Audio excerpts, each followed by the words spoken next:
Eh bien, ça représente un changement de vie radical.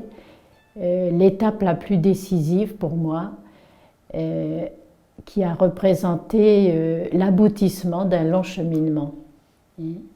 À l'époque, c'était rentrer au postulat, c'était changer de costume, c'était changer de vie complètement. Et l'aboutissement heureux d'un long cheminement qui s'est traduit en plusieurs étapes. La première étape, je dirais, c'était la découverte de l'amour de Dieu pour moi, et un amour vraiment immense, personnel, et qui s'adressait à chacun. La deuxième chose, c'est tellement immense qu'il faut que je le partage. Donc j'ai cherché comment partager mon bonheur de connaître Jésus-Christ, et puis oui, effectivement, d'en entraîner d'autres dans cette foi qui me semblait changer ma vie.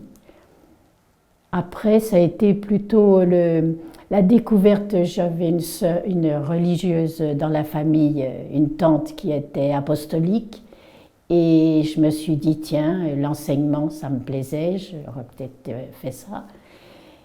Mais une autre étape a été un pèlerinage en Terre Sainte et un jour de prière qui a été proposé à tout le monde.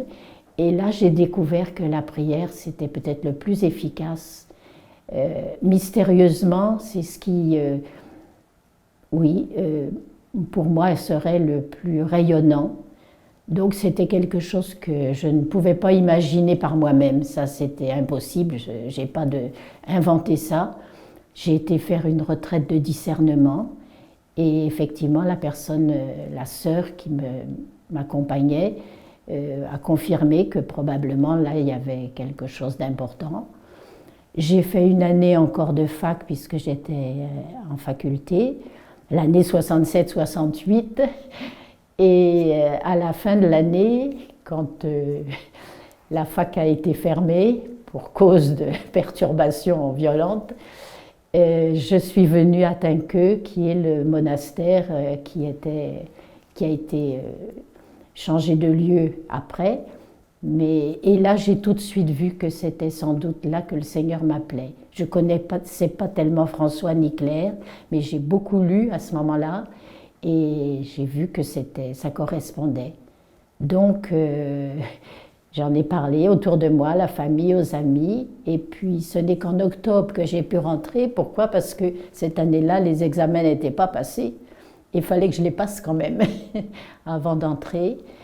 Et bon, maman m'a accompagnée, papa était décédé depuis quelques années, avec mes 5 frères et sœurs, et puis une belle-sœur, le premier petit-neveu de 13 mois.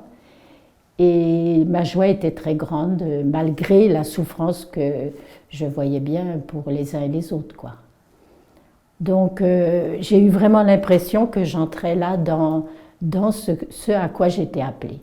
C'était vraiment, la vie uniquement pour Dieu et pour mes frères, mystérieusement, dans cette vie-là pleinement donnée, quoi. Donc je regrette rien et je suis très heureuse encore aujourd'hui.